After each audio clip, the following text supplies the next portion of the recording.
And so the decision was made to keep Justin Fields safe from bodily injury, safe from harm. Keep him on the sideline in week 18 against the Minnesota Vikings. There was nothing left for Justin Fields to prove. He is the Bears quarterback moving forward. He is the face of the franchise. He is going to be the quarterback who is going to be there to lead us back to the playoffs. There is nothing to prove in week 8. We already know he's awesome.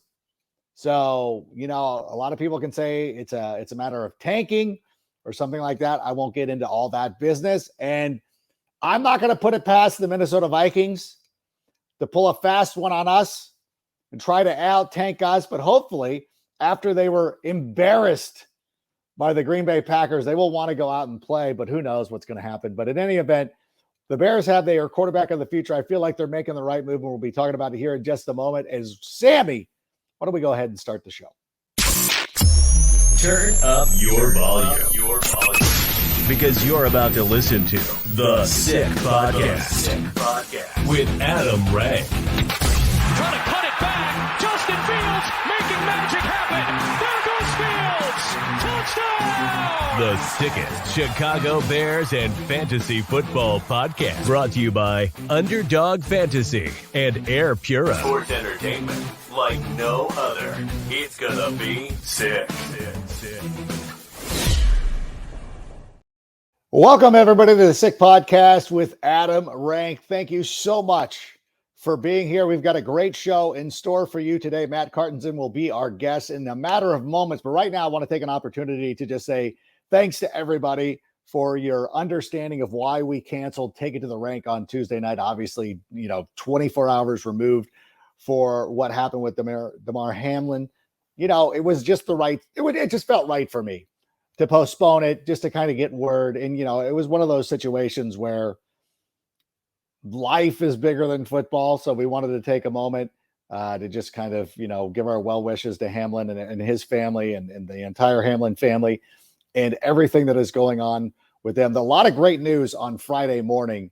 He has had the breathing tube removed. He was FaceTiming with his teammates. The most incredible thing is that he, one of his first things that he asked was if they won the game, which just kind of shows you the kind of man that he is. So we're happy. We're also happy to be looking forward to football in week 18. Obviously, the Chicago Bears will be taking on the Minnesota Vikings in a game that really doesn't have a lot of importance outside of draft position. And there's really not too much we can do one way or the other. The Bears are going to likely end up with they automatically will be a top 4 selection. There's a lot of movement that can happen. Again, a moment ago, I mentioned perhaps the Minnesota Vikings pull a fast one on us and we end up, I don't know. It would be Bears-like to do that. But you know what? I don't want to think about any of that. I want to get into Justin Fields. And to do that, I wanted to go to, once again, to the Tape Never Lies family. Somebody who's been a part of that network, been a part of that. Like, honestly, the brains behind the operation. Like, don't tell Phil and don't tell Shane. But we've got the brains. We've got the Bears nerd himself, Matt Cartensen. Matt, how are you? I'm doing well. For as bad of a season as it is, to still be as excited as I am, I think it really paints a picture for where we are. I remember people telling me, and, they were giving me a hard time during the offseason. They're like, the Bears are in play for the top overall pick. You'll be lucky to win 3 games. And it's like, those things have come true, but I still don't feel like it worked out the way that the haters thought it was going to work out. Is that a fair assessment, Matt? Yeah, I think once you started to see us drop in 30-point games, and I think once that New England game started to happen, the narrative really changed quickly, right? About like, we're bad, but you see a lot of the sunglass avatar guys saying that Justin Fields is only a running back. A lot of those weird, interesting takes. As a fan, it's been a lot of fun to watch, and I think you could tell there's been more nuance in the conversation for us. Like, everyone's enjoying what it is. So yeah, it doesn't feel like at all. This is like the most optimistic 3-win team I think that I have ever seen in my life. 100%. There is nothing about it that has been. The last week wasn't a great game. Wasn't a great time, or the Jets game, but for the most part, we get together. We watch these Bears games, and every week we're thoroughly entertained. It was coming down to the last the last possession every week, even going back to the Commanders game Yeah. before, then that's before the Monday Night Miracle against the New England Patriots. These games were exciting, and you're like, okay, like this is kind of like a fun little team, and there's a lot of nice pieces and a lot of nice things that go along. And then ultimately, though, the conversation, and I don't know who does it. I forget who tweeted it out today, but already, and perhaps we should stay away from sports talk radio and things like that. This is, and by the way, I will do a little bit of promotion right now. Wednesday night, I will be on the Tape Never Lies Network. I will be part of that roundup. We will be back. Oh, by the way, in a quick housekeeping note, we're still going to be likely doing, well, this Tuesday, we're definitely coming back. We're likely going to be, we'll at least be one day a week moving forward too. So I like the Tuesday night slot for us because it's like us on Tuesday, you guys on Wednesday. I'm not like Bear Down Cuz. I don't go head to head with you guys. Yeah. You guys take Wednesday, we'll take Tuesday. It's like NXT and AEW. But it'll be interesting because I feel like stay off the radio, perhaps stay off Twitter, because I know there's gonna be conversations about like, well, what should the Bears do? Like, should they look at no, there's no. Is there any reason outside of trying to get teams to buy into the notion that perhaps we would draft a quarterback to drive up the price? Is there any reason for the Bears to be kicking around any of these quarterbacks? No, I mean, none of these guys are sure things. If this is a year later and it's Caleb Williams, maybe you give yourself a little bit more pause on it, but neither of these two guys are for sure things. You know, Stroud and his kind of needing to be on platform, or Bryce Young, and he's about as tall as Phil is, right? So I mean, about some very interesting measurables that'll come up in camp. I don't think there's a reason. You're going to take your growing pains with either, Fields or the two guys coming in. They're kind of be coming in at the same place. So you kind of roll with what you've got. He's shown you enough to be excited. He's shown you that he's a leader in a super tough market. I don't think there's any way you don't go forward with him next year. I feel like every time that something comes up that feels like could derail the team or just maybe give a little cause for concern. Let's talk about Chase Claypool. Yeah. Being upset. I thought that I thought he handled that perfectly. I could not, you see what Zach Wilson has done in New York. You know how poorly this could go. Justin keeps hitting the right notes like every time. That's the perfect story, right? Like, did I let him down? Did I let the defense down? No, like no quarterback should ever say that. So yeah, he's kind of embraced that role. The things that came out of the news conference yesterday of him being an alpha, like those are the things, the biggest knock I always had against Jay Cutler, right? Who's the best quarterback of my lifetime here.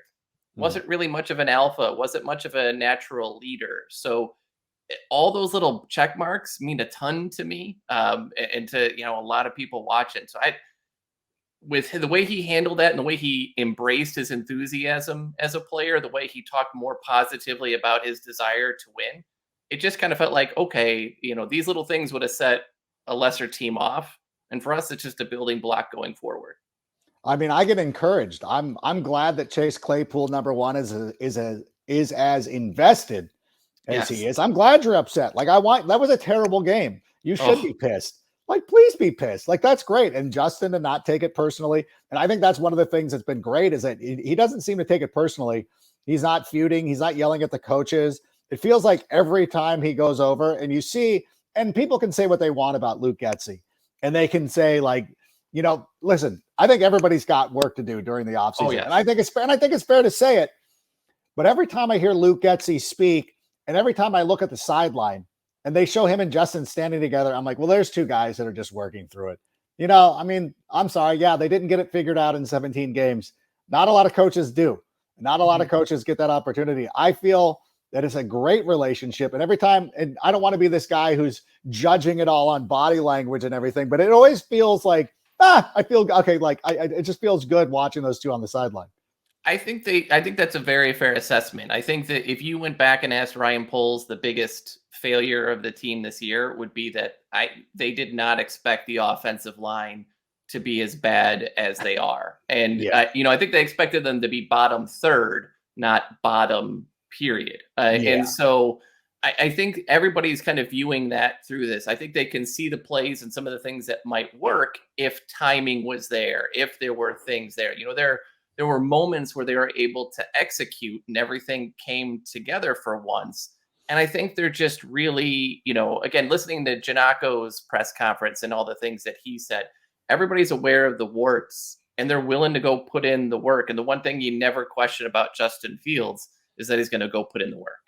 Yeah, that is one of the most refreshing things. Again, like but this is the way the kids are now. So I get it. Like when there's a loss and he's got a photo on Instagram or TikTok or whatever it is, and he's on a treadmill, the old heads, our friends like Mike North, who I love, they don't like that. You know what I'm saying? Like but they're such a different generation to be like, yeah, it would be hard to imagine. But you know what? We saw plenty of footage of Walter Payton running up that hill with his kangaroo headband on. Like we saw that. You know what I'm saying? Like I had this conversation with an older, it wasn't Mike, but it was an older Bears fan, like of the same generation. Yeah. I'm like, I go, hey, and that's exactly the thing that I said. Cause they're like, oh, Justin, if you look at this. And I'm like, hey, I go, remember that? And I suckered them.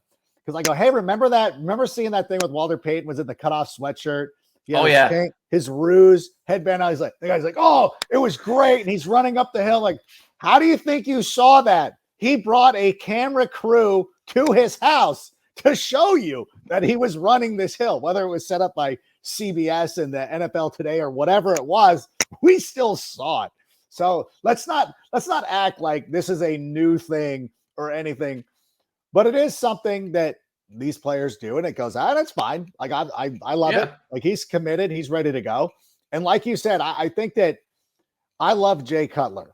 Like I'm a huge Jay Cutler fan, but Jay Cutler is the awesome, charismatic lead guitarist.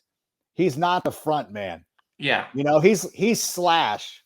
We need an Axel, and Justin Fields is Axel. He's the front man. He is the guy who's going to go out there. And this is no knock. Again, this is no knock on Jay, but unfortunately, the position of quarterback in the NFL requires you to be kind of a leading man. And it's something that even like Eli Manning eventually had to learn to embrace. Exactly.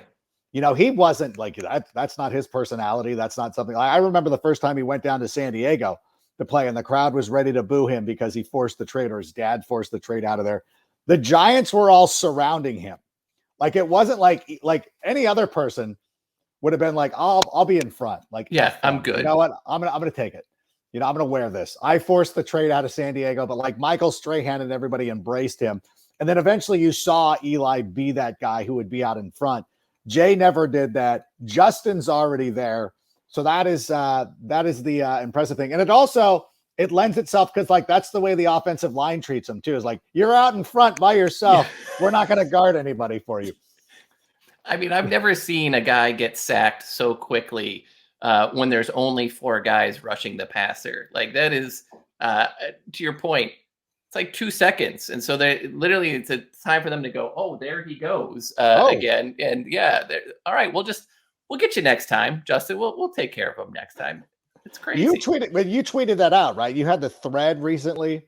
Yes. Yeah. Where the numbers are really insane that over the past 5 weeks, basically teams are not blitzing whatsoever. They're sending 4 rushers. He's getting sacked incredibly large amounts of time, but they're just dropping 7 guys into coverage. They're trying to keep 2 linebackers' eyes on him at all points. Well, the Bears are starting to have to roll in fullbacks and tight ends. And so they're releasing like 2 or 3 guys out in a route, meaning that they should have maybe 6, 7, 8 guys blocking, and they're still losing against 4. It's insane. The coverage and the way that he's defended, I don't think we've ever truly seen before. And so it's going to take an offseason to digest a new way and a new offensive line to get around that. Who are the keepers on the offensive line? Like, obviously, I feel like Tevin Jenkins, automatic. What about Braxton Jones? What have you felt about him? I feel like he's just a guy that, I'm not saying he's just a guy, but I feel like he is a player that needs to get stronger. That coming from Southern Utah, you're not coming from an SEC school. It is a huge shock of how strong NFL players are. How do you feel about Braxton? So I'm excited by the way that they used him athletically. Like if you watched in certain of the bigger plays that were designed run for Justin, they have him pulling almost like a tight end Mhm. completely across formation and use. But yeah, you're absolutely right that he's got to get stronger because the bull rushes have just hurt him all year. My bigger concern is I think this is going to be an offseason where the Bears have to figure out whether or not Tevin wants to be here, wants to play guard, etc. I don't uh there may be as many as 4 new starters on this offensive line, and I'm not necessarily sold because of just everything else that has gone into this season, whether or not Tevin is going to be one of those guys. The reports are still that he wants to be a tackle, and the Bears view him only as a guard, and I just don't know where that's going to go. Yeah, I hope that's something that can get sorted out because I've loved his temperament. Yes. I think he's a great player. I think it's just great to have on the team, and hopefully they can figure out something. When I was talking about Braxton, I used because somebody was like these small school players like never play well or whatever the thing was, and I'm like, hey, I go, Larry Allen, small school guy got abused in the '94 NFC Championship game to the point of like the 49ers were taking turns. Now he had an ankle injury too, but Yep. they were taking turns beating him just so they could sack Troy Aikman at the end of that game, especially when the game got a little out of hand and it was one dimensional.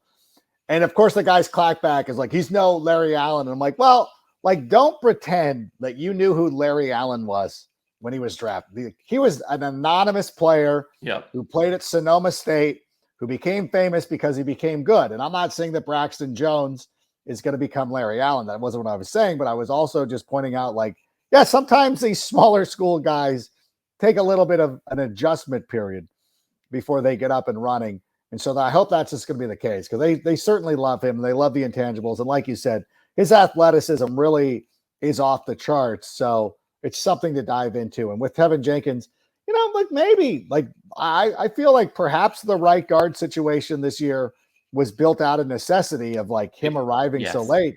Do you think that they would give him a little bit of an opportunity to be like, all right, let's, like nobody should feel safe outside.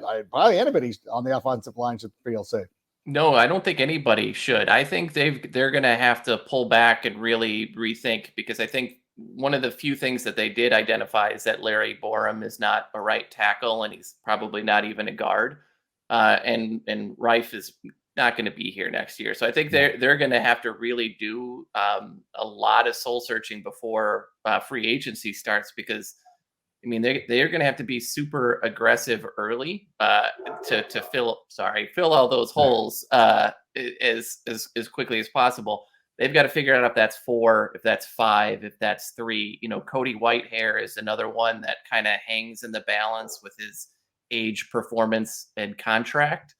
So this is not going to be the last 5-year Bears very quickly, and so it's pretty crazy. Yeah, I'm looking at, I think Braxton, I think Tevin Jenkins, and then Lucas Patrick's going to return. And I know it's not, right? Or am I being too optimistic? I don't think so. When you look at Ethan Pochek and Connor McGovern, 2 guys at center, even when he was healthy, Patrick's performance wasn't the best, and they can actually still, he's not cap negative, right? They'll save a few extra $1 billion if they move on from him. So it could be an instance where they quickly just decide, look, he might be a rotational piece, but I don't know that they're going to factor him in as a starter for next year. Yeah, because I was hoping too that with the way that Matt Eberflus coaches defense, like it to me, free agent wise, it's going to be real easy to go out there and rebuild this defensive line. Yes. And I honestly expect them to be extra aggressive. Addressing the defensive line. And I think that, last year when the Larry Ogunjobi signing happened, that surprised a lot of people. But I think we're going to see a number of moves like that initially, like boom, boom, boom. Defensive line is fortified and set before they really start digging in to what is going to happen on the offensive line. Even though, the media, like I know that there's not going to be a lot of big time names offensive line wise, but it's like, I don't think they need it. I think that Justin kind of proved during the middle part of the season, if you sort of protect him just a little bit, he's going to be able to kind of cover over some of the deficiencies. I completely agree with you. You know, when you look at the way that free agency is slotted with Deron Payne, Draymond Jones, there's a Javon Hargrave. There's a lot of guys out there that could be picked up very quickly. And really, defense, they only have one defensive tackle under contract for next year, and that's Justin Jones. So they're going to be probably more aggressive than we want, since some people may want on the defensive line. But then they're going to probably guard and center seems to have some pretty good names available. You know, when you're looking at like a Nate Davis from Tennessee and a few others that are going to be there. So it would not surprise me to see like just heavy investment. If you come back 3 days later and there's 3 new offensive line and 4 new defensive linemen, I'm with you. That would kind of make the most amount of sense for me. Yeah, and I think that once you have that situated, it turns the draft completely around. Then you don't have to worry about it. Now, depending on how far down the Bears trade back, and I think I think it's safe to assume they're going to trade back, unless they're absolutely enthralled with Aaron Carter. Is it Aaron Carter? Jalen Carter. You're thinking of the Backstreet Boys? Yeah, good. Oh, him too. If they get infatuated with one of these guys, and sometimes it makes a lot of sense. You look at what Nick Bosa was able to do with the San Francisco 49ers, what he meant to that franchise and turning them around. There's some sense to that, like having a generational type of player. But if you can move back, if you could get one of these teams, hopefully Indianapolis, to buy into swapping first round picks, picking up additional picks, picking up, I don't know, Michael Pittman. I don't know. Let's get crazy. Let's see what happens. I think that that's going to be the way to go to address, especially wide receiver, because we're not going to sign a wide receiver. And I think people are going to be irate about that. I think we're going to sign a tight end, though. I've been saying that maybe Gesicki from Miami makes a lot of sense here because, in part, the wide receiver group is so little. But to go back to your Bosa point, Bosa's, this is not to take away from him, but Bosa, they had, this other guy by the name of Armstead on the team already, right? They had Buckner. The hardest part for the Bears, and the thing that I get into the most amount of arguments is that we're not one player away, right? We're like 5 players away from being one player away. So Will Anderson, as great of a player as I think he may be, as dominant as Jalen Carter has been in spurts, I don't know necessarily if that's the move that you make, that it makes a big difference in the win column next year. So I'm with you. Like that pick's kind of got to get moved. Carolina is another one with all their seconds from the McCaffrey trade that really starts to look really nice. But I think they've got to make multiple movebacks and stockpile. They've only got 22 guys that they've drafted on this roster, 9 of them from last year. Like they're just, it's such a poorly built roster. They've got to restock youthfully and very quickly. Yeah, I don't want to move on from that point, but you did mention Mike Gesicki, which would be great for fantasy. And speaking of fantasy, Underdog Fantasy is the easiest way to play fantasy sports. It's simple to get started. Just head over to underdogfantasy.com or download the Underdog Fantasy app, and you sign up right now using the promo code SICK, and Underdog Fantasy will match your initial deposit up to $100. That means if you deposit $100, they match it with $100. If you put in 25, they match with 25. And right now is actually a great time to get back into fantasy football. There are a lot of cool contests that will be starting.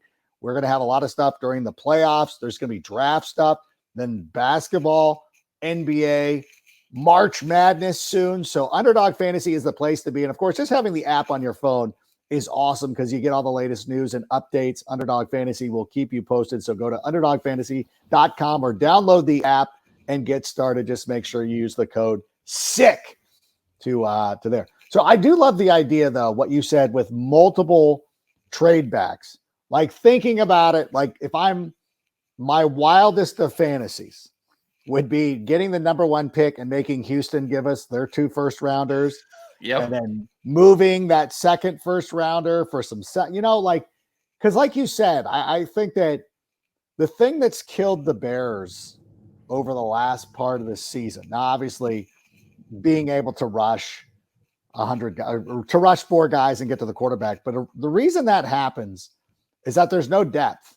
Yep. And there's just not like whenever something happens, like 22 on 22, I think that the Bears, if you're playing Madden with the injuries off, Justin is so good, he can win the game for you. But once the injuries start to pile up, and this is no disrespect to the wide receivers that we're running out there right now, but it's different. It's not the same, and this team doesn't look the same. And it looks like game 4, now not anymore, it's not game 4 anymore, but it looks like the third game of a preseason. And it's just not. Sorry, it's so bad when you're on to your like 5th string guard in a season, and Sam Mustipher was really your 3rd string guard into preseason, and you're kind of onto your 4th string right tackle, and when not Whitehair is in or out, like it. Yeah, we were built to be like decent enough if everyone stayed sort of healthy. Yeah, but once Mooney went. That went downhill. Once Tevin went out for that stretch, that went downhill. And it was so sad to see, because we got so hyped for those 4 or 5 games when you could see things working. And yes, it wasn't perfect, but they were still pushing the ball vertically. They were still attacking. And then all of a sudden they were being attacked, and they couldn't counterpunch to save their life. Yeah. And there were games too, was it the Packers game? One of the long touchdown runs where you saw that Justin still faster than everybody, but wasn't as fast as it was. You know what I'm saying? Like, you're like, oh, geez, like he's getting there, but it was a little bit more laborious than it should have been. And I want to go into the next season, and I want it to be a situation, where he still has that capability, and you still have to fear it, and he'll break it out. But ultimately, he's throwing the ball. And I thought, like, what did you think about his read? Like, I thought that he was so much better at making reads. And I always make the remark too, like when he was at Ohio State, like you only had to make one read because it's Garrett Wilson and Chris Olave. And it's like, okay, you don't have to look much further. Yeah. Those guys. Who was the third guy? Not Jackson Smith and Jigba. Was the third guy. Right. And it's like, okay, he didn't have to make multiple reads. But I thought that he's really grown as a passer. And I thought that his footwork has gotten a lot better as well. His footwork and his eyes, right? Like one of the things that we saw start to move is he didn't make such grand movements in the pockets when there were pressure, right? He kept his eyes up and did subtle little things to move and kind of create a new launch point.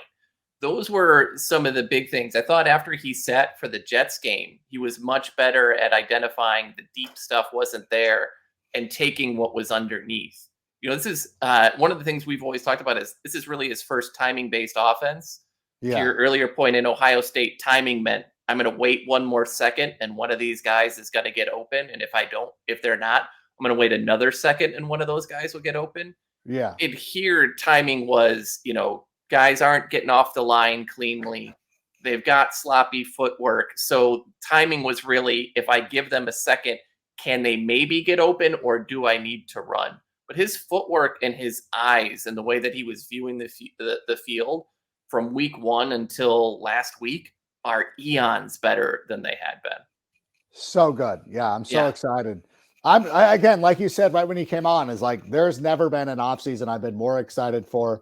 And I know we're going to have a lot of cool stuff here with us here in the Sick Podcast. And of course, the Tape Never Lies Network. Absolutely. We'll be crushing it throughout the offseason. How can people find you? Let's get into this. How can people find you? There it is, at Bears Nerd on Twitter. I always fear too, because I'm like, I was going to look up like, oh yeah, I should hit up Matt and see if we can get him on. I go, please let me. I hope I'm following him. You never know. Like sometimes it slips through the cracks, and you're like, oh geez, and you got to hit the follow. Yeah, you're sliding into the DMs like, hey, like now I look like a jerk, but I know that I thought that we've been Twitter friends for quite some time. So we've both been berated by Phil on air. So I mean, it's worked out in its own ways. But yeah, it was when Shane kind of mentioned what was going on, I was like, oh, this would be incredible. Absolutely. No, I'd love it. I don't mean to be the guy who's like, yeah, you were my second choice, but it's okay. My kids, I'm second choice to my wife for all of them. So I'm used to it. Yeah, no big deal. What are you looking forward to? Are you going to be watching the game on Sunday? What should we be looking for as we watch that game? So the only thing that I can think of to look for is watching the young guys. I've really liked the way the young corners have really stood up. Jalen Jones to me has played phenomenally, and I hope that he sits in the game and is able to stick through it. So watching those guys continue to go is really my focus. Everything else, I'm going to be more watching some of the other things. I'm going to be going back to root for Lovie Smith for the potentially last time in my life, and kind of watching the rest. So Bears may be relegated a little bit to secondary TV for this game. I'm thinking about that too, because we're going to have everybody come out to Rip Beer Company on the PCH location in Huntington Beach. If you're in Southern California, this is your last chance to everybody get together until draft time. We'll be watching the game at the Rip Beer Company in Huntington Beach. I will have I'm contemplating whether we want the Texans game on or not. But I think that, we have a fun little crew that shows up. There's a guy that roots for the Commanders, so he takes over one of the TVs. We have some Vikings people who come in, so it'll be fine. We can split the televisions that way, but we'll make sure that Houston is going to be on. And of course, if you're ever in the area, we've had a nice run of people like passing through town who are like, oh yeah, we'll stop by this place. So it's not like they're not coming to California just to hang out with us, but if they're in California, they're like, well, then we've got to stop by. So I implore anybody who's if you've ever thought that you wanted to make one stop at Rip Beer Company, this is the final chance. Now we're going to hopefully start doing some of our take it to the rank. From there, during the offseason, we'll maybe have a draft party there. Who knows? But if anybody's in the Southern California area, please stop by. But Matt, thank you so much. Absolutely. For being here. This was a lot of fun. I hope that we can, I'll see you on Wednesday night on the Tape Never Lies Network. We'll be here on Tuesday. Carmi will be back with us. So that's all I got. I think, you know what, we'll go out together. And I want to thank you for being here and thank everybody who's been following along. No, it's been a fun season, even though it's record-wise it hasn't been. But we'll see you after the games on Tuesday and, of course, Wednesday night. Tape Never Lies. Until then, bear down. And Sammy, go ahead and play us out. Thank you. And that's a wrap. Hope you don't miss us too much until next time. Follow the Sick Podcast with Adam Rank on YouTube, Instagram, Facebook, Google Play, and Apple Podcasts. Brought to you by Underdog Fantasy and Air Pura.